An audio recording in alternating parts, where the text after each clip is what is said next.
Hola, hola, ¿qué tal? Muy buenos días, muy bienvenidos a una nueva Weekly Kickoff de InView, número 74. Para esta oportunidad hemos decidido hacer una Weekly bastante exclusiva. Vamos a poner bien el foco en algo que nos han venido consultando permanentemente muchos de ustedes, y que es el regreso de, si se quiere, la renta fija, digamos, ¿no? Ya sea tanto a nivel global como a nivel doméstico. Obviamente que para explicar un poco cuál es nuestro view de la renta fija global y las oportunidades que encontramos allí, vamos a explicar un poco la coyuntura, un poco cuál es nuestro sendero de visión de la inflación y tasas de interés. Después ahí yo le voy a dar el pie a Pablo para que nos pueda dar un detalle pormenorizado de la oferta que encontramos hoy en día y qué instrumentos nos parece adecuados para ir reconstruyendo la idea de ese portafolio 60-40 tradicional, más que está ligado y asemejado con las características del inversor argentino. Y después Pablo le va a dar lugar a Mateo para que nos explique también la dinámica de tasa, inflación y devaluación en la Argentina y analizar las alternativas que hay onshore, ya sea en el mundo de la renta fija soberana como el de la renta fija corporativa, y cuáles son, digamos, esencialmente para nosotros las mejores herramientas en torno a la relación riesgo-retorno que hay para distintos tipos de inversores. Así que obviamente el capítulo final siempre abierto para las consultas eh, respectivas, ya sea offshore y onshore.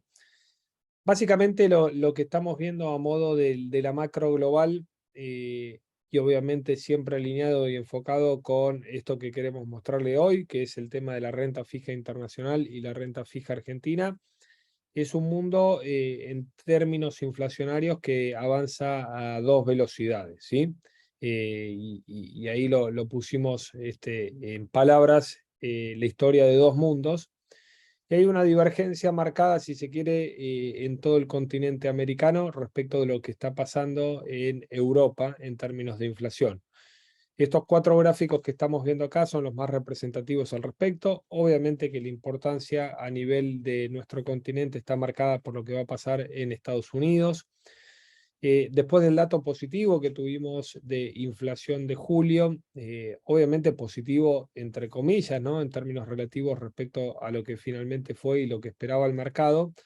El gráfico muestra que a priori junio podría haber marcado el techo de inflación en ese país por una serie de cuestiones que tienen que ver con cuestiones de índole internacional, como es el precio de los commodities, como tiene que ver también, uy, perdón,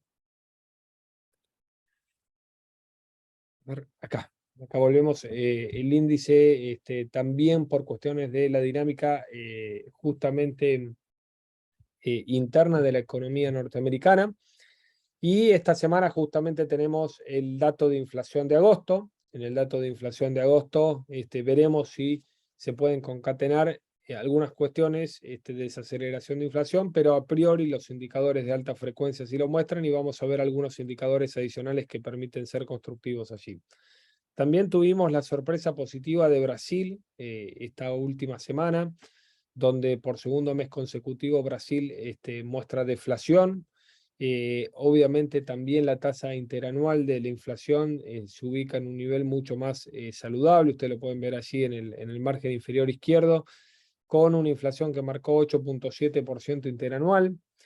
Vamos a tener el dato también de la Argentina, de eso se va a ocupar Mate esta semana, pero eventualmente la política monetaria dura que se adelantó a aplicar el Banco Central brasileño, justamente en los primeros inicios de salida de la pandemia, permitió, digamos, que la economía esté en condiciones ahora de tener un sendero de estabilidad y crecimiento mucho más próspero y sustentable si se va ganando esta batalla contra la inflación. Sobre el margen derecho vemos la otra velocidad y la otra historia de los mundos.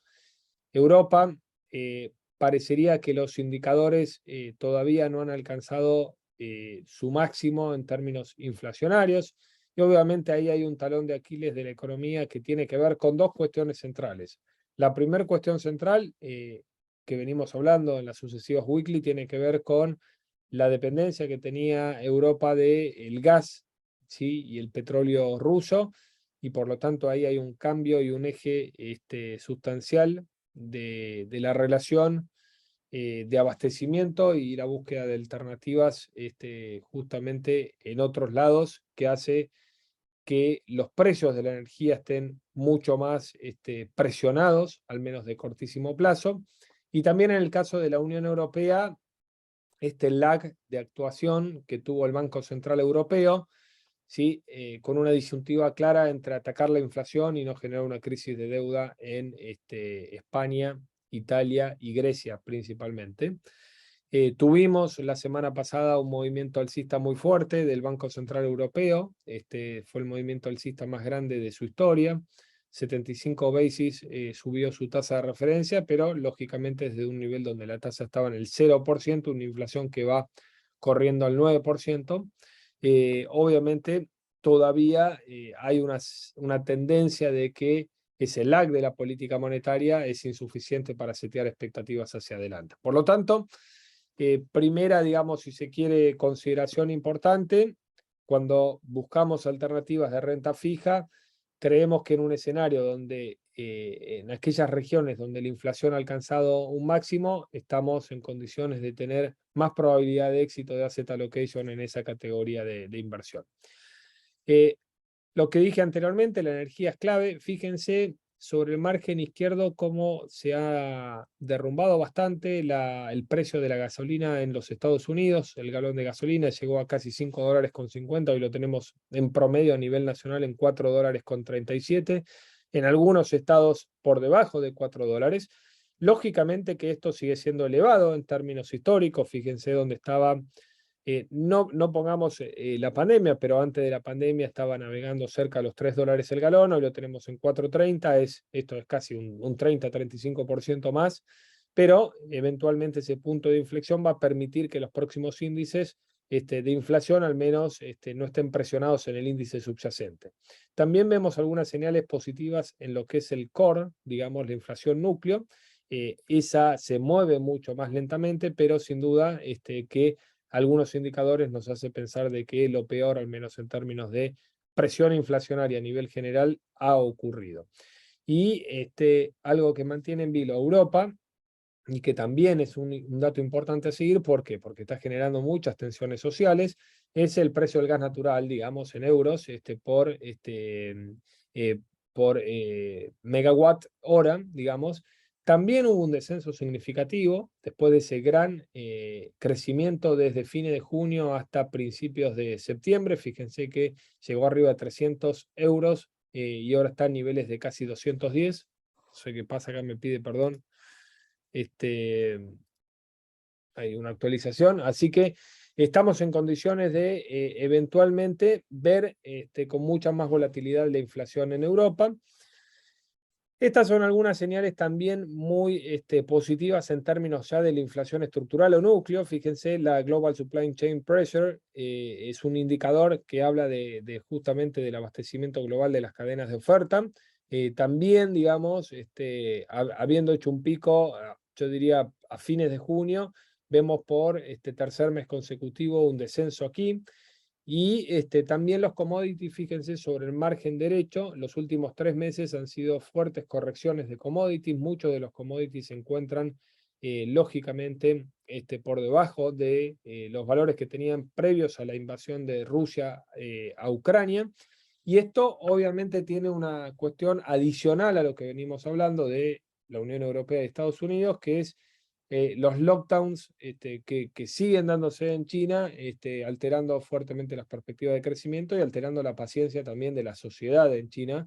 Por lo tanto, vamos a ver cómo sigue esa película, porque es una cuestión que nos pega de lleno también a los países latinoamericanos por los commodities. Finalmente, ya para ir cerrando, 2 slides más y pasarle a Pablo. La foto de la izquierda es la foto de cómo se ve la inflación hoy en Estados Unidos con los distintos índices desde el subyacente, desde el core CPI, desde el Core PCE, que es el indicador, ese línea naranja favorito de la Reserva Federal, fíjense que todos hacen más o menos un punto de inflexión en junio, y comienza esto que debería consolidarse con el dato de inflación que veremos esta semana.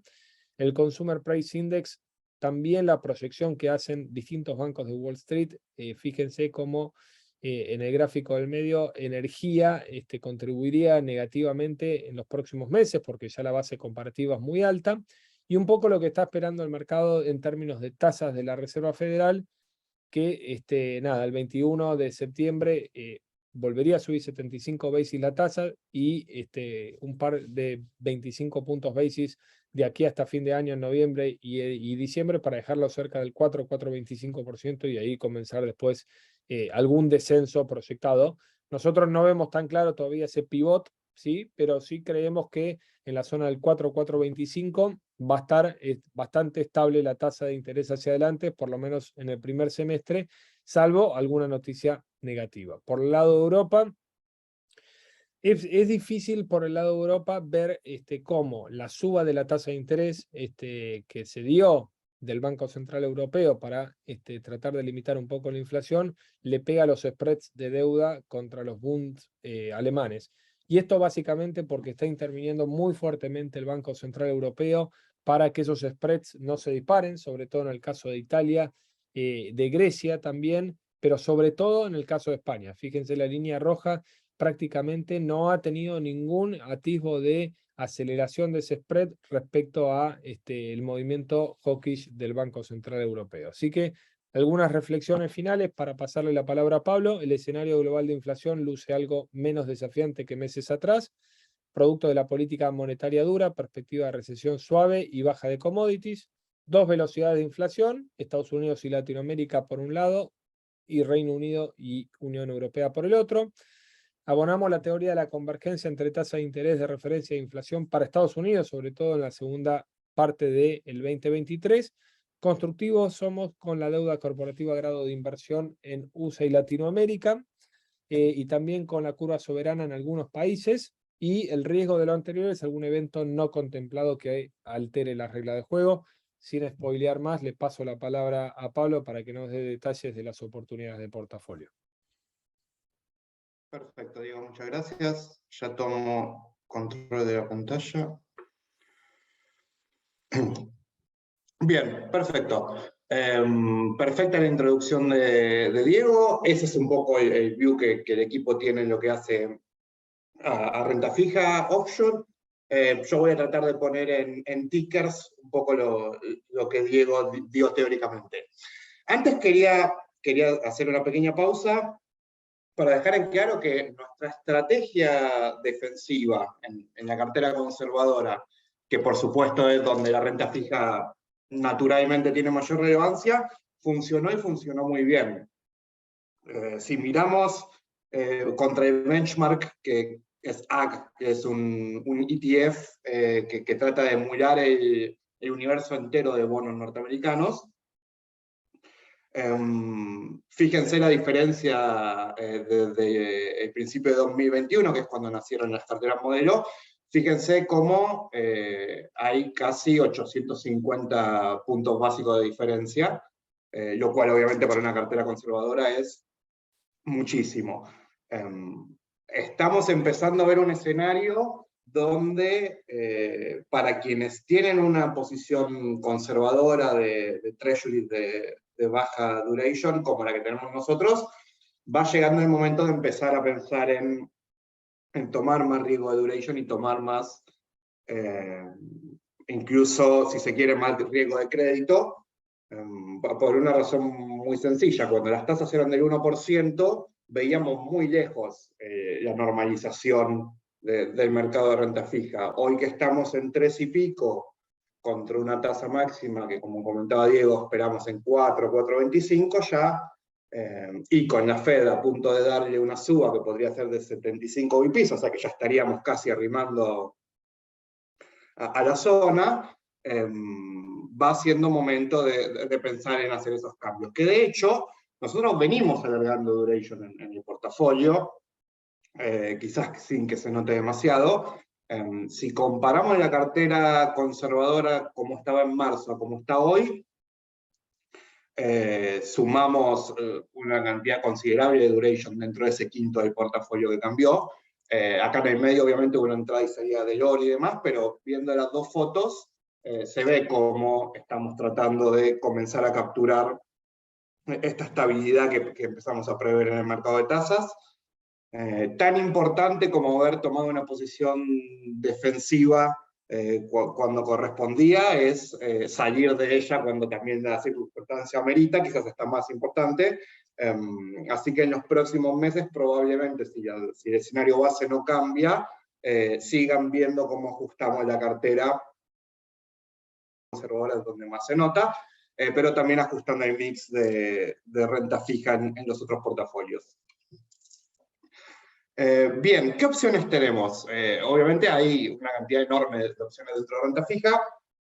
Esto que ven acá es el adelanto de algo en lo que estamos trabajando, que es una especie de handbook donde seleccionamos 70, 80 ETFs separados obviamente por asset class, por región, por sector, como para que tengan de referencia rápida de dónde están, digamos, los puntos de referencia de cada clase de activos. Y fíjense, el primer bloque, que es bonos del Tesoro norteamericano, fíjense cómo Bill, que es una de las posiciones que todavía mantenemos, en los últimos 12 meses tuvo un rendimiento positivo del 0,37%, o float tuvo un rendimiento del 0%, cuando si uno se hubiera colocado en treasuries muy largos con TLT, que son colocaciones a 20 años o más, estaría menos 25%. Fíjense cómo la diferencia de duration en un periodo de suba de tasa muy fuerte realmente tiene un impacto sobre la performance más que importante. De hecho, si ustedes buscan acá las posiciones donde nosotros tratamos de buscar refugio en la tormenta, por ejemplo, BTIP tuvo una caída pero menor al 1%,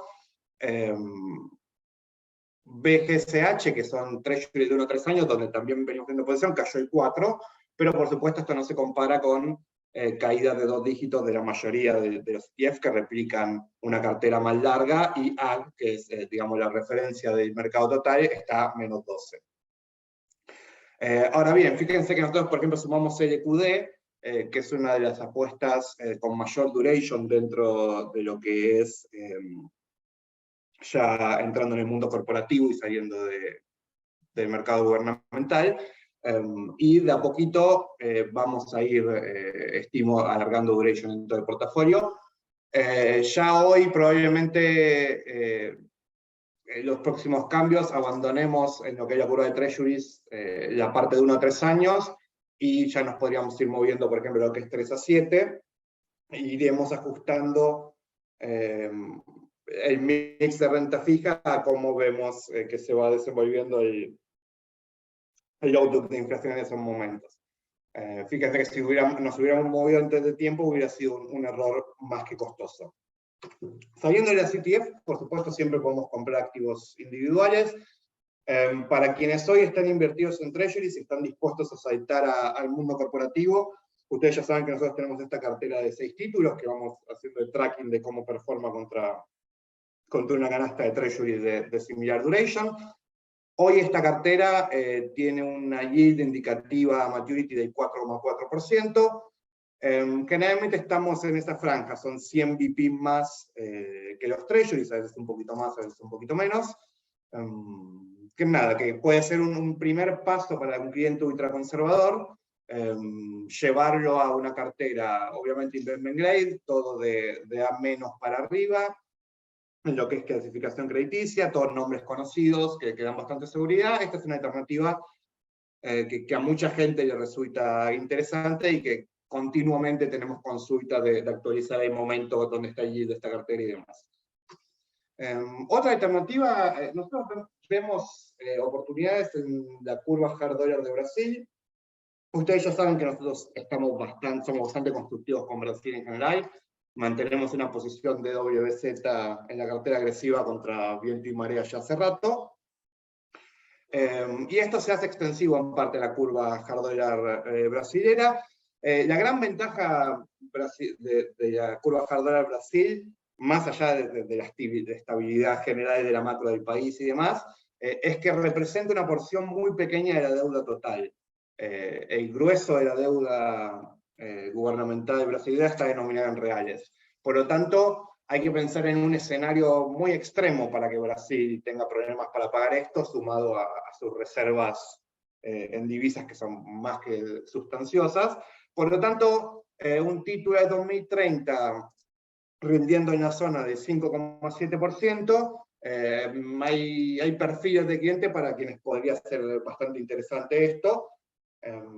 Por el lado de riesgo de crédito, como les comentaba, lo vemos bastante sólido. Obviamente acá hay más un tema de riesgo duration, como con todo.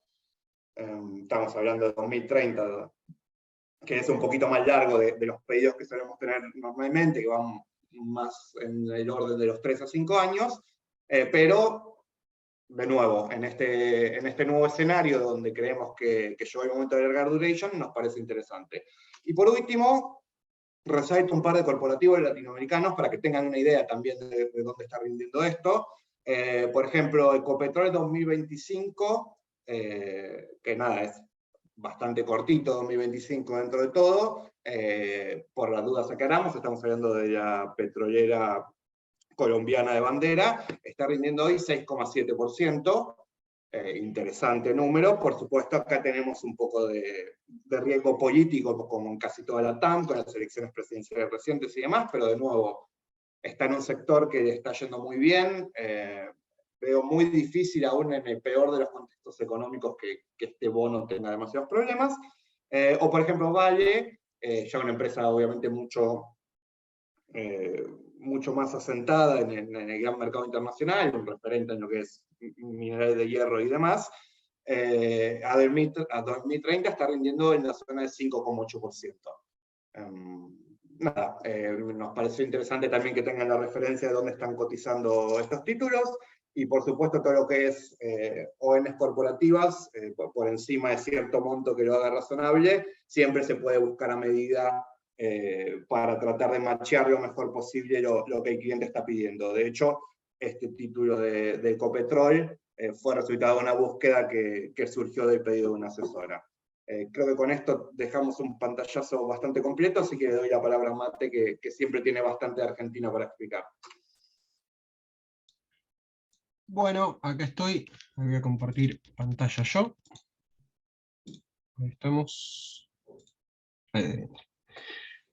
Bueno, hablando un poco de lo que es el tema de renta fija local, acá en Argentina es como que realmente hay una vez vi un tweet, digamos, ¿cómo decirlo? Una frase que decía que en Argentina uno se va 5 minutos y cambió todo, y vuelve en 10 años y está todo igual, y medio como que con la renta fija estamos en una situación donde pasaron un montonazo de cosas, pero muy similar a como estábamos, decirles, a principio de año en lo que es view hacia adelante, ¿no? O sea, en precios pasó de todo, tuvimos una corrida contra los bonos SER, los bonos hard dollar rompieron el 30 de paridad y todo, pero si uno ve los fundamentals hacia adelante, parece todo bastante similar. Bien. Dentro de los cambios recientes que hubo en lo que es el mercado de tasas, digamos, o sea, está bien, me van a decir, bueno, está bien, pero LELIQ, digamos, la tasa de política monetaria no es renta fija, bueno, está bien, pero son tasas que te afectan a todos los otros instrumentos, ¿no? Tuvimos que una de las medidas de masa, yo me animaría a decir que la más significativa y que la que más tuvo impacto, digamos, ni bien empezó, fue la de subir agresivamente la tasa, ¿no? O sea, estamos hablando de que la tasa subió 950 puntos básicos. También alguien puede llegar a decir, bueno, pero el que subió la tasa no fue Massa, sino que fue Pelle. Está bien, hay una distinción ahí. Si hubiese una más clara independencia de poder entre el Banco Central y el Ministerio de Economía, tomaría el punto, pero bueno, permítanme tener una sana duda de que esto no fue consensuado, digamos, entre todos, ¿no? Entonces, por ese lado, vemos que tenemos una fuerte suba de tasas. Dentro de lo que es esto, el jueves pasado se esperaba que quizá haya otra suba de tasas, ¿sí? ¿Por qué? Principalmente para absorber lo que había quedado, la emisión diferencial del dólar soja, que ahora el Banco Central está en un magnífico trade en el que compra dólares a 200 y vende dólares a 140, hay que un diferencial, digamos, de pesos, que de alguna forma eso va a compras, va a consumo, va a dólar, va a donde sea que vaya. Entonces se esperaba, por los dichos de Massa, que este jueves pasado haya algún tipo de medida de absorción un poco de este dinero diferencial. Que no es menor, señores, estamos hablando de casi 300.000 millones de pesos la semana pasada. Entonces, no pasó nada, medio para sorpresa de todo el mundo, pero bueno, después caímos un poco en la cuenta de que esta semana tenemos el dato de inflación de agosto, y que con el dato de inflación de agosto podemos llegar a ver después alguna suba de tasa, digamos, porque no es muy esperanzador. Si uno mira el REM que salió el viernes, tenemos un dato de 6,5. Aún con un dato un poco más bajo, 6,3, 6,2, sigue siendo una velocidad demencial para cualquier tipo de economía, ¿no? Entonces, por ese lado, quizás tengamos alguna suba de tasa adicional este jueves de medidas del Banco Central, y que trate de ajustar un poco a ambos efectos. Por este lado, vemos que la tasa de política monetaria está en 69,5. Obviamente, esta suba de tasa le pegó a algunos instrumentos de tasa también, como son las cauciones, que fíjense que se ven las subas desde agosto, que es donde vimos estas subas de tasa, y también un poco la regulación que ahora permite que los fondos comunes de inversión vayan directamente a pases contra el Banco Central y no necesariamente tengan que ir por cauciones. Entonces eso quitó a muchos colocadores de mercado. Por ahora no parece que vaya a ser un efecto muy, pero muy grande, porque todavía la tasa de caución sigue por encima del multiplicador de pase que le están dando a los fondos, pero bueno, dejó, digamos, las tasas cercanas o superiores al 60, dependiendo del plazo que se mire, ¿sí? Entonces, esto es un poco cómo se ve para lo que son pesos muy cortos, digamos, en el mercado, digamos, donde podemos asegurar una tasa. Todo este movimiento de tasas cortas también tuvo efectos sobre los fondos que tratan de sacar alguna tasa en una renta fija en el corto plazo, como son los fondos temas 1 y temas 0. Los temas 1 está un poco desdibujado y ahora vamos a ver por qué, pero los temas 0 vemos que sí empiezan a acelerar un poco el rendimiento, digamos, ¿no? Vemos que el que mejor rindió de los fondos que tenemos es el Compass Liquidez, ¿sí? Dentro del año, de un año hacia atrás, digamos, el year on year. Entonces vemos que 41,16 parece un poco, pero bueno, o sea, digamos, esto es un rendimiento considerando que antes las tasas de caución estaban al 35 lateralizando durante bastante tiempo, digamos. O sea, si lo vemos un poco en lo que es rendimientos mensuales, en julio tuvimos rendimientos del 3% mensual, ya en agosto vemos el 4%, y ahora en septiembre, bueno, ya llevamos un 1% al viernes, perdón, al cierre del jueves, cuando sacamos esta data el viernes. Entonces, vemos que dentro de todo este mes va a terminar, parecería que va a terminar en 4 y largos, digamos, por todas estas subas de tasa. Entonces, los rendimientos de los money market mensualmente no van a ser comparables con lo que tengamos el year on year, porque ahora se aceleró un poco esa suba de tasa. Y piensen que obviamente estamos hablando de un rendimiento en agosto del 4%, cuando hablamos de una inflación estimada en el REM del 6,5%.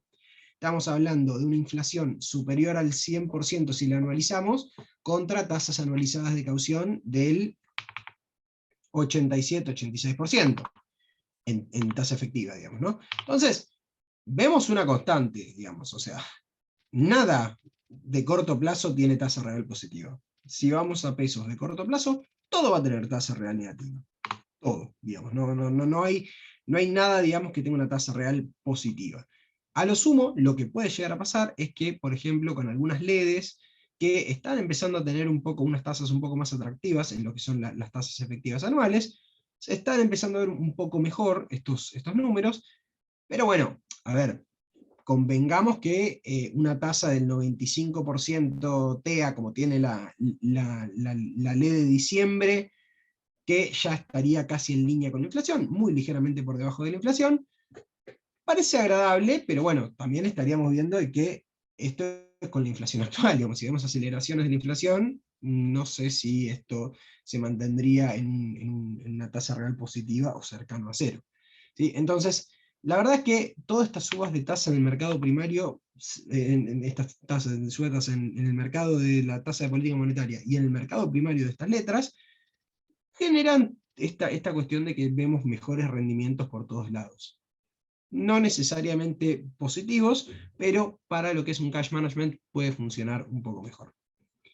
Los fondos T+1, fíjense que year on year hablábamos de un 41%, esto el mejor, digamos, el que mejor rinde es el Compass Ahorro, lo tenemos en 61%, es un buen diferencial, un buen spread, pero fíjense que lo que antes los rendimientos eran una rampita muy prolija, digamos, sin muchos sobresaltos, acá vemos bastantes sobresaltos, digamos, y básicamente lo que vemos es que fueron muy, pero muy afectados estos fondos por la corrida contra los activos SER, ¿no? Entonces, esto nos dice que estos fondos estaban bastante comprados en el SER y algunos de estos fondos, digamos, no se nota cuando se ven la volatilidad de los rendimientos, que muchos de estos fondos estaban comprados con LESER y que estando en LESER vieron la caída y la posterior recuperación, digamos, que vieron estos activos. Entonces, cuidado porque los T+1, si bien rinden bien y pueden llegar a mejorar bastante el rendimiento y el perfil de una cartera de cash management,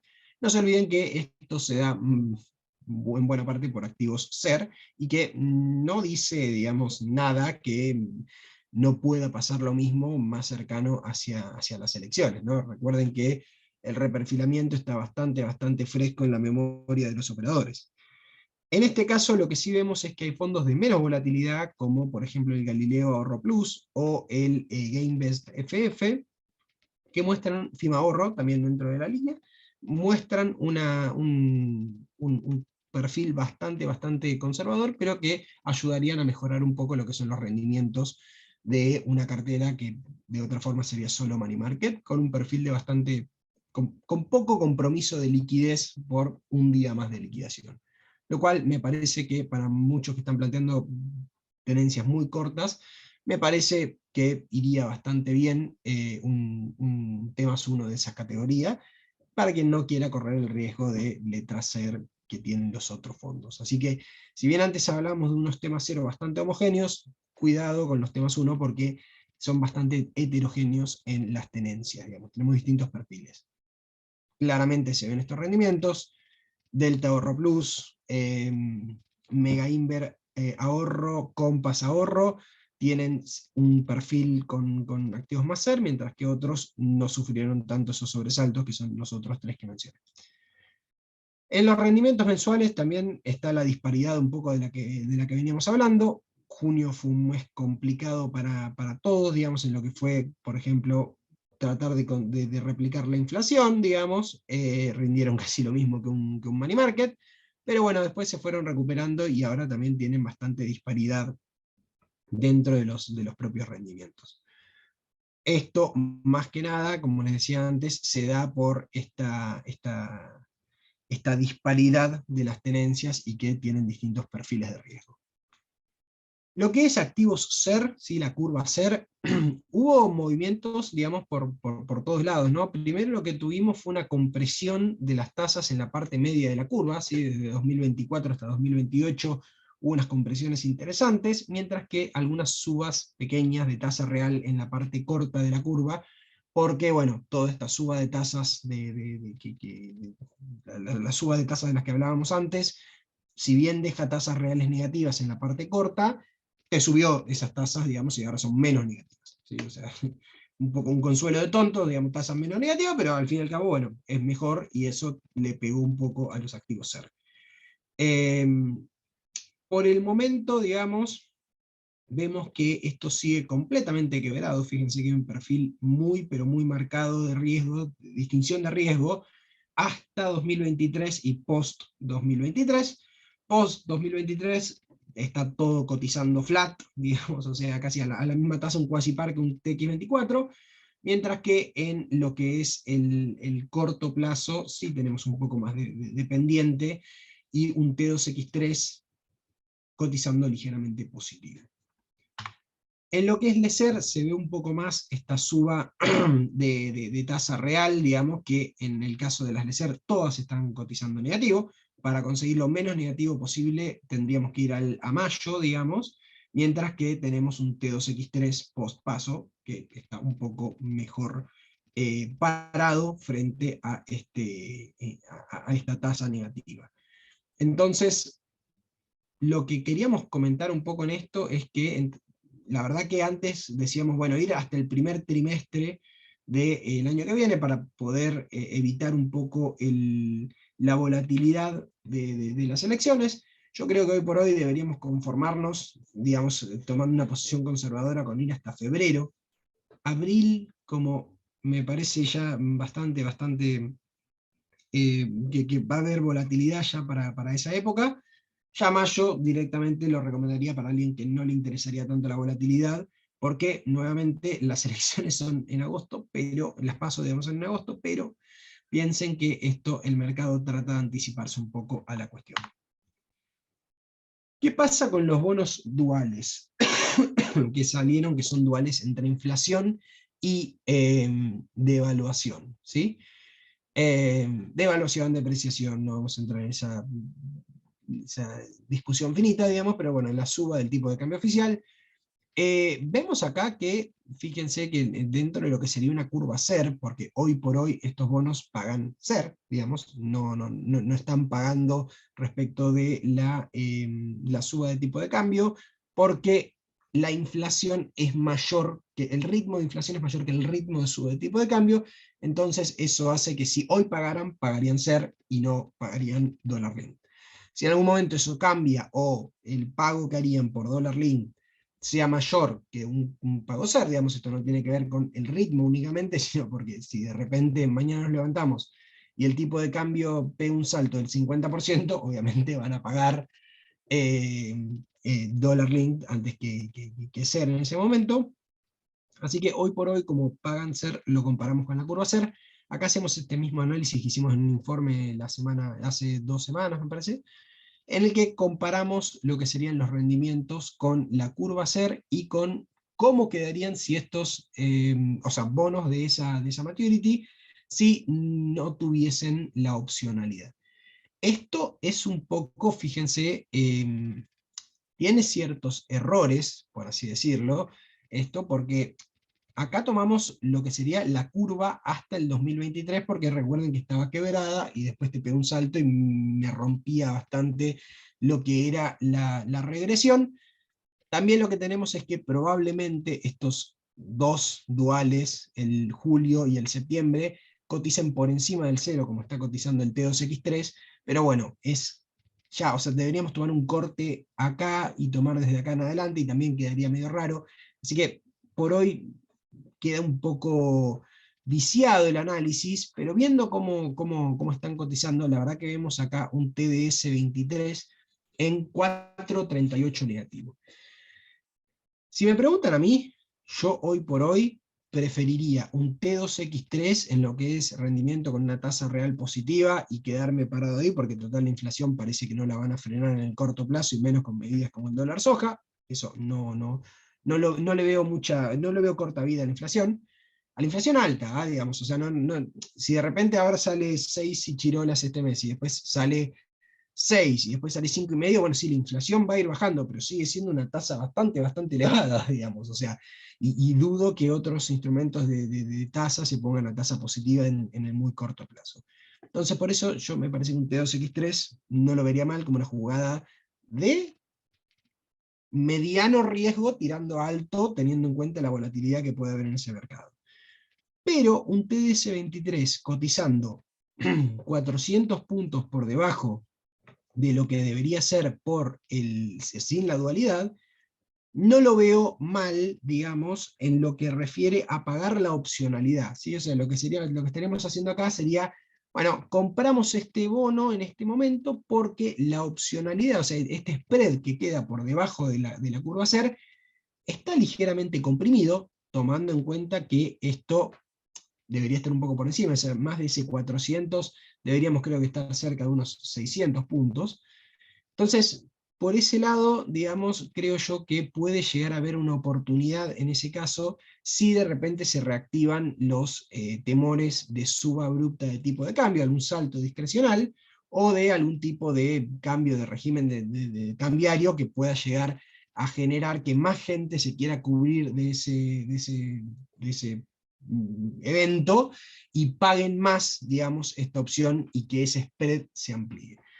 Es decir, alguien que hoy tiene T2X3 y piensa que puede llegar a haber algún evento cambiario con este tipo de cambio y sin que se generen millones de dólares, digamos uno por cada producto de la economía, puede llegar a ser interesante swapear, más que nada por la cuestión de que esto después puede ponerse más negativo en su tasa. Nuevamente es un trade medio etéreo, por lo que parece, porque en realidad lo que estamos pagando es más la opcionalidad que el rendimiento, pero tampoco es que te va a dejar a gamba en un rendimiento SER, porque estamos resignando más o menos 500 puntos básicos de rendimiento real por esta opcionalidad. ¿Me explico? Bien. En lo que es hard dólar, tenemos el cuento de la buena pipa, digamos, porque esto acá es siempre lo mismo, siempre la eterna promesa de que esto está baratísimo, digamos, y cada vez está más barato, pero bueno, la verdad que en paridades de 20 el mercado supo poner cierto piso por el momento. La verdad que parecen atractivos a muy largo plazo, sí, pero parecían muy atractivos a largo plazo hace un mes, hace 2 meses, hace 3 meses, hace 4. Bueno, ya saben cómo es esto, la verdad que para el largo plazo. Entonces, yo por el momento creo que pueden llegar a tener un impulso electoral, más que nada de cara al año que viene. Creo que empezamos a ver, digamos, una mejora, digamos, en las condiciones de mercado, en el price action de los bonos, por esta posibilidad de que el año que viene haya un revés electoral favorable a la oposición. Entonces, por ese lado, me parece que para un perfiles de riesgo bastante arriesgados, empezar a armar cartera no lo veo como una mala opción, no con el 100%, o sea, yo no empezaría armando el 100% de la posición, obviamente, directamente tomaría, no sé, ir armando de a 10, 20% de la posición e ir viendo cómo se desarrolla el mercado, y además con condiciones externas un poco más favorables, quizás esto pueda llegar a tener un poco más de recorrido en un trade de plazo mínimo de año y chirolas, digamos, ¿no? Y por último, si mal no recuerdo es lo último, de la curva o sea, sí, hard dólar, pero corporativa.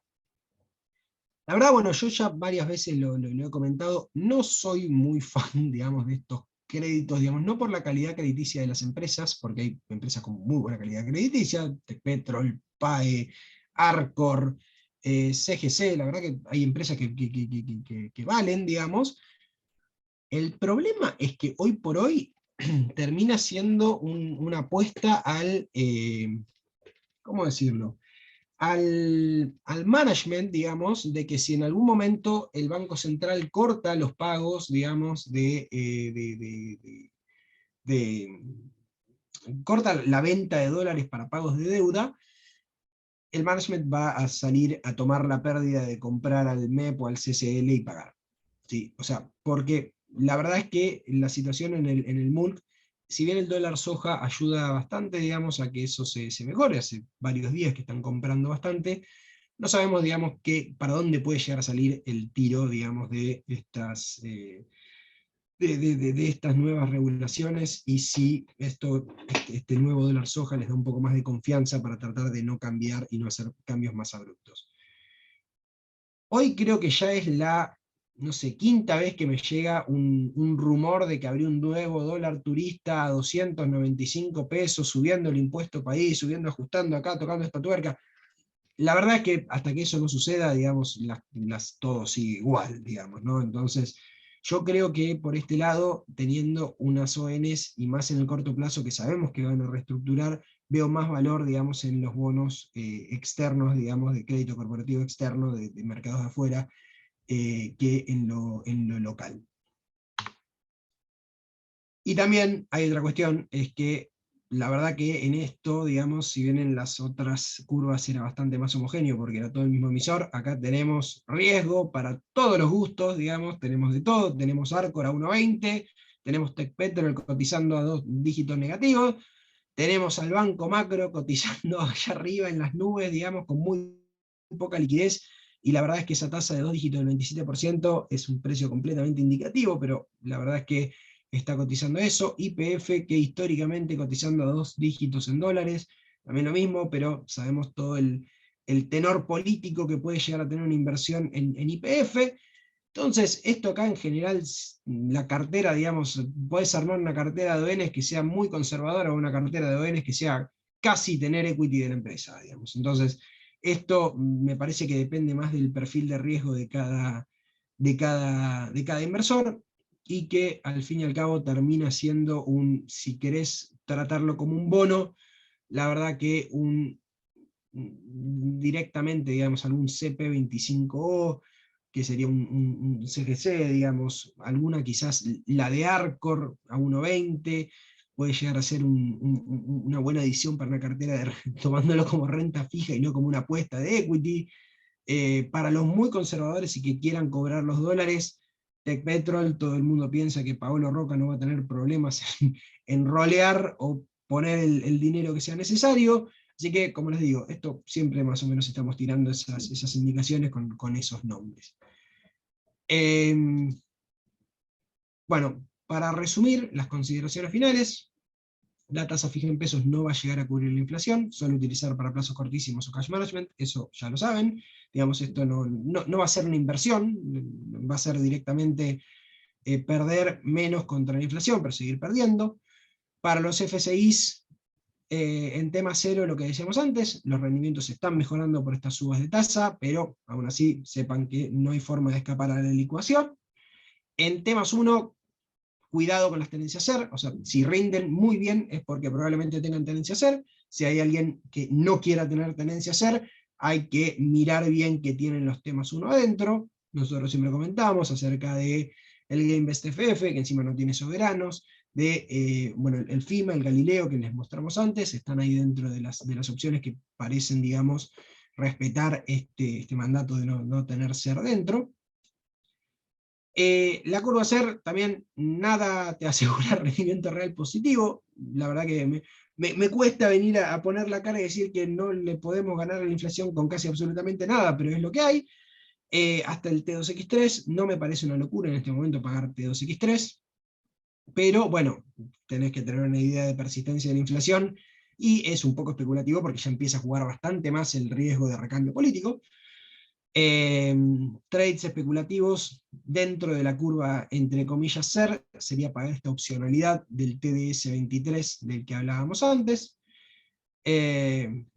Curva hard dólar, como digo, perpetuamente atractiva a largo plazo, pero bueno, parece que el largo plazo es realmente largo, así que no lo consideraría para carteras de mediano plazo o sin mucho propensión al riesgo, porque creo que aún con posibles mejoras por las elecciones, no veo que escapemos de la volatilidad, al menos, por más de que el trade en largo plazo salga bien. Y la curva hard dólar, lo que decíamos antes, diversas opciones de riesgo y retorno, tiene bastante que, o sea, uno va a tener que ver exactamente qué es lo que está buscando en particular el cliente y para qué lo busca, si es para cobrar los dólares o para directamente hacer una apuesta cercana a equity con cierta protección legal de la deuda. Está bien, se puede ver. En tal caso también ya preferiría el equity antes que hacer una cosa así, pero bueno, sepan también que tienen la posibilidad de nuevas regulaciones o de, bueno, todas estas reestructuraciones obligatorias regulaciones, estos canjes regulatorios por las medidas del Banco Central.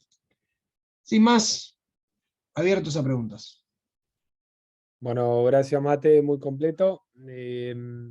Acá Francisco nos consulta si qué estamos viendo mejor, si invertir en bonos soberanos en pesos o algo en dólares con el precio actual del MEP, y si pensamos que parte de los pesos del dólar soja no pueden ir al MEP y al CCL.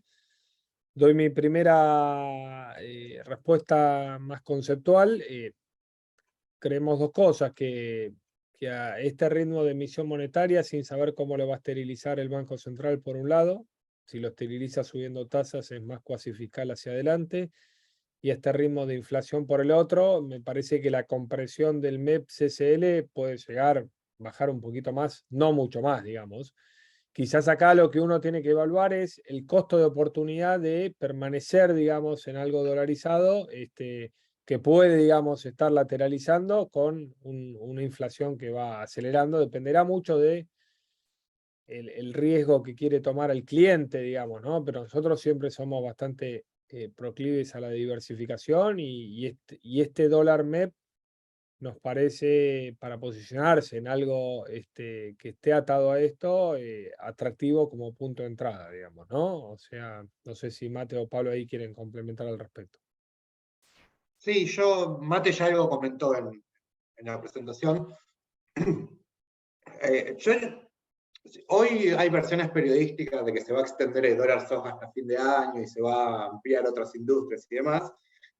Es muy difícil tomar esa decisión porque, ya lo comentamos cuando se aplicó, el dólar soja no deja de ser un parche. Si vos a un colega del extranjero le decís que tu banco central compra un valor y vende a otro, te dicen, bueno, eso no es lo ideal. Ahora, cuando le decís que compra caro y vende barato, te miran como diciendo, ustedes están todos locos, ¿no? Un banco central no puede operar así.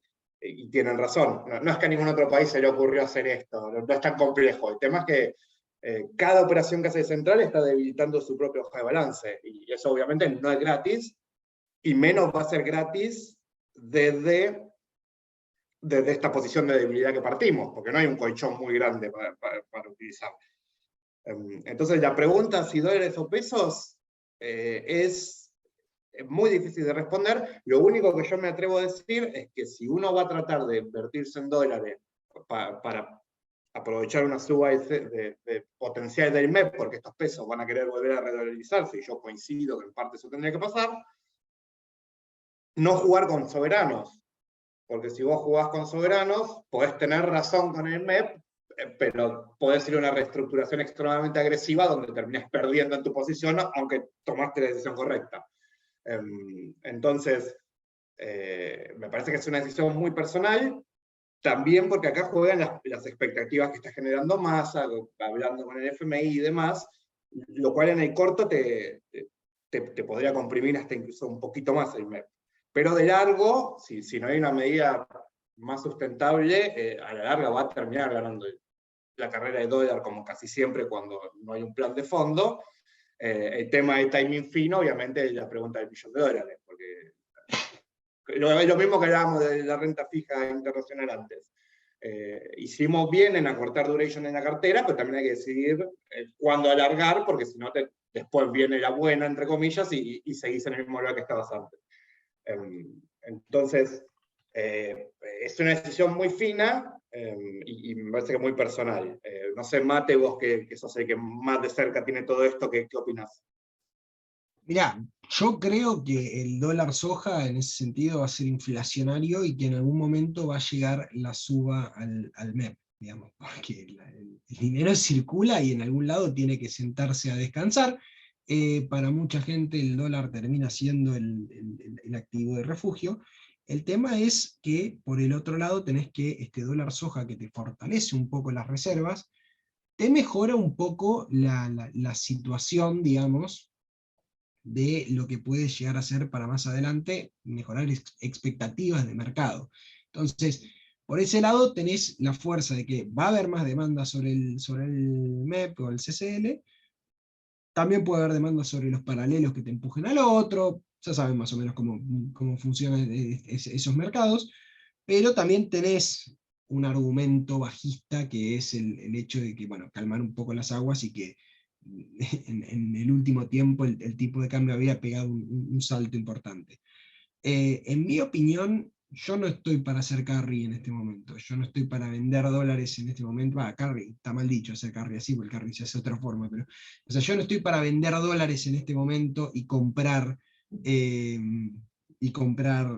directamente activos de deuda en pesos. Yo sería un poco más prudente porque me parece que lo que vimos estas últimas semanas puede no repetirse y más de cara a fin de año, digamos. Si estuviésemos justo entrando en algún momento donde pueda llegar a haber un poco de más optimismo, como a veces pasa en el primer trimestre, vieron que el primer trimestre siempre pensamos que todo va a salir bien y después se empioja, puede ser, ahí sí les daría un poquito más de aire y de oxígeno, no sé si lo veo en este momento, y más con la situación de sequía que estamos viviendo. Yo creo que no se está hablando de la situación de sequía que estamos viendo, y el trigo van a levantar polvillo, no sé si van a levantar trigo, así que por ese lado creo que también tenemos un problemita en puerta con eso. Buen punto, Mate, ahí. Edgardo nos consulta dos o tres alternativas a fondos comunes de inversión de deuda corporativa y que tenga ahí un sesgo más de ley New York, que se suscriba con cable. ¿Tenés ahí en mente, Mate, alguna de las gestoras que tienen algún producto de esas características?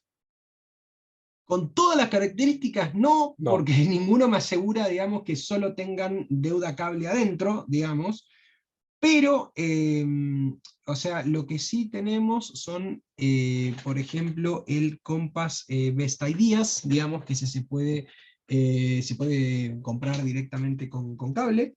Es un fondo que relativamente nos cae bien dentro de la categoría, tienen buenos rendimientos, tienen buenos activos.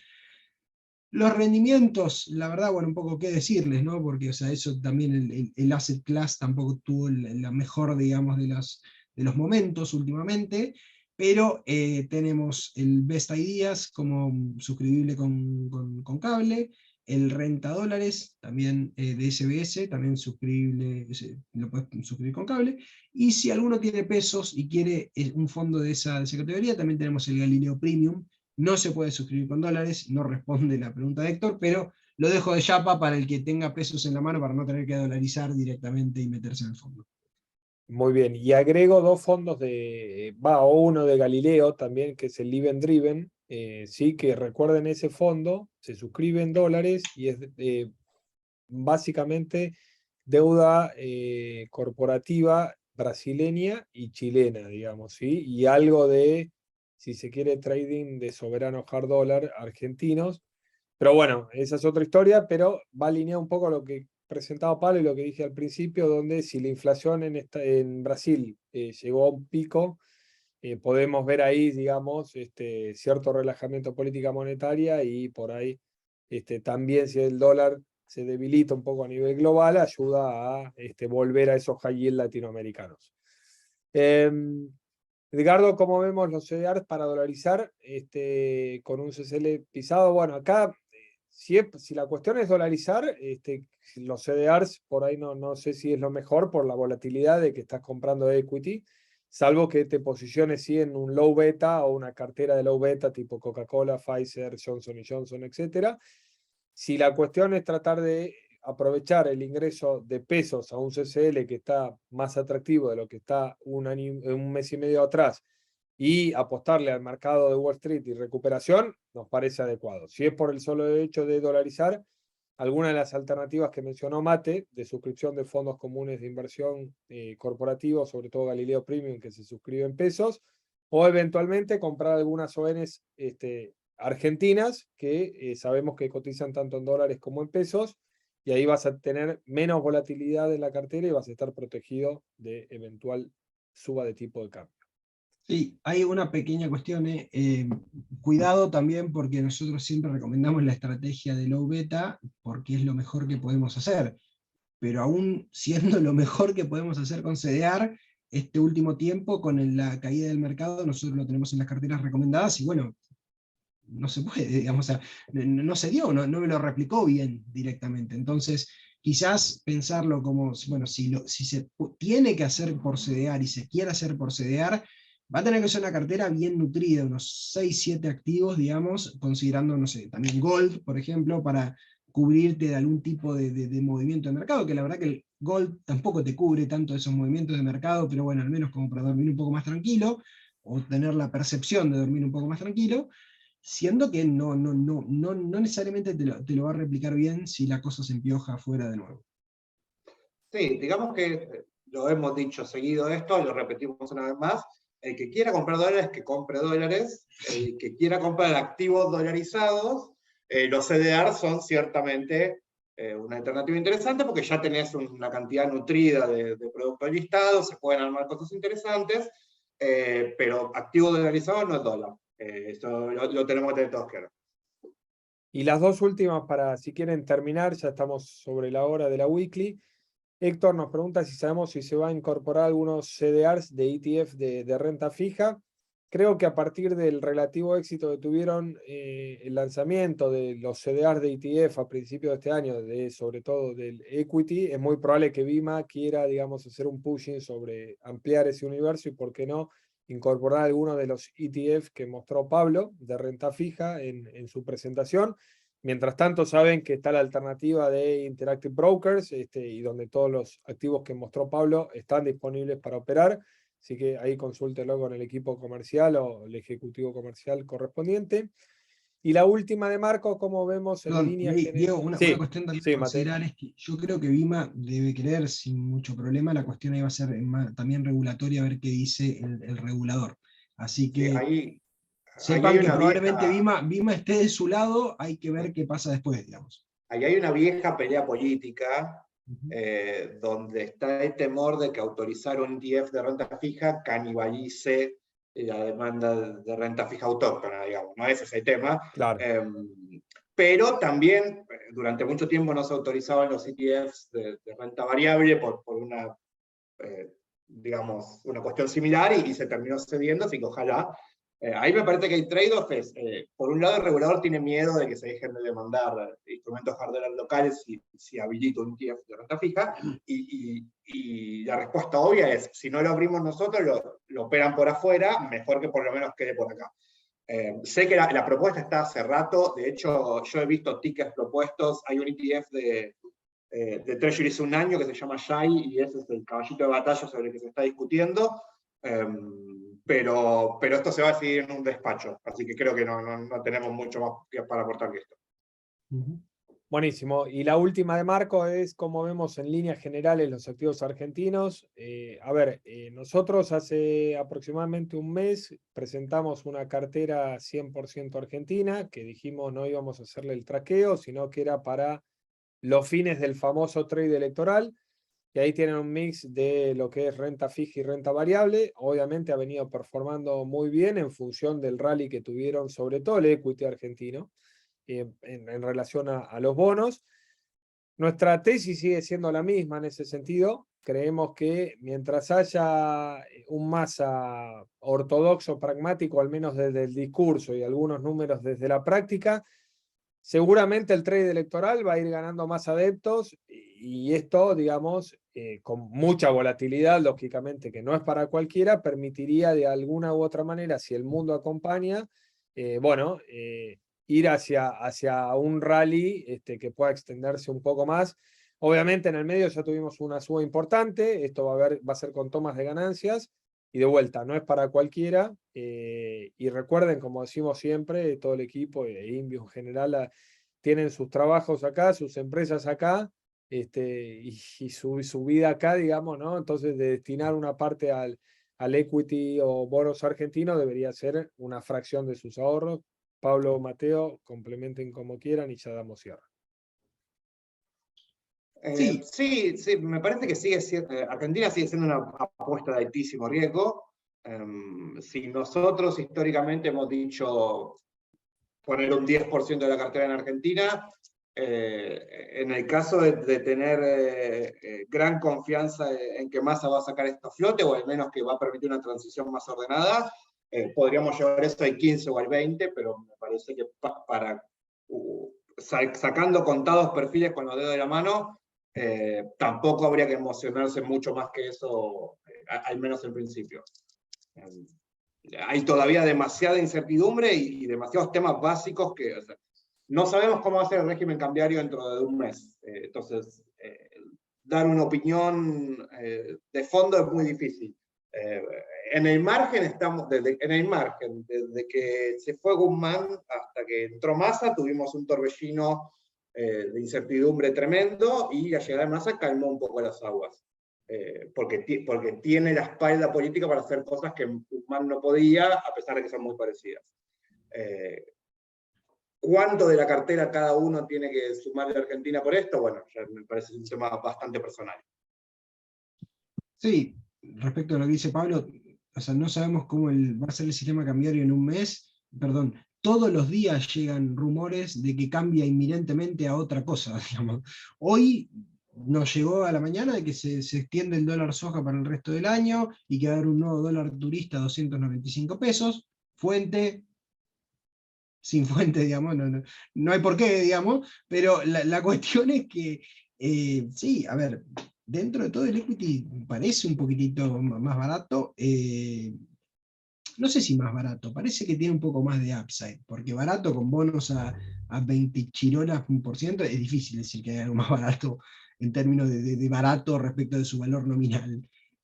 La cuestión es esa, es toda la volatilidad que puede haber, y el hecho que yo creo que hoy por hoy me parece que el trade electoral es algo que, bueno, todo ya está en boca de todos, pero no nos olvidemos de que la misma expectativa de cambio de gobierno le juega a favor al frismo, ¿no? O sea, que las cosas, que el mercado frene un poco, digamos, todo este ajuste forzado que le hace hacer porque venga otro, digamos, otro candidato más pro mercado, le da aire al gobierno y que pueda llegar a tener algún tipo de sorpresa.